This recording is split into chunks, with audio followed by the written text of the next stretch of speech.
Mankalaza ny faheritaonan'ny Tolomany kosa ny Saint-Pamana ny sindikany mpampianatra malagasy izay tarihina Andriamatoa Claude Rarivohatra tsy misy ny valin'ny tolona natao ankehitriny raha araka ny tatitra izay noentiny. Rotsirakotindray tsy famirasambelatran no mitondra ny akon'izay.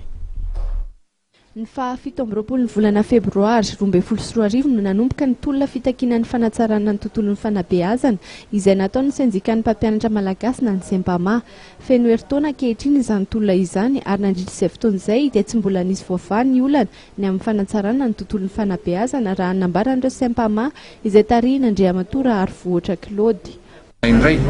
vaniaina fotoana vitsivitsy izay tao anatin'ny tsy fisian'ny rivotra maloto ny politika kanefa dia miverina tahaka ny fiavin'ny siklôna ankehitriny indray zany izay rivotra maloto ny politika izay amin'ny fametrahana Andriamatoa ministra ny antokony dia ny UNDT.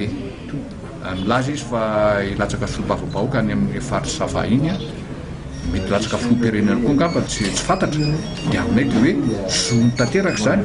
tsy manana olana amin'izany ny Saint-Pama fa mitoairina amin'ny herina rehetra kosa dia ny fampiasana ny rafitra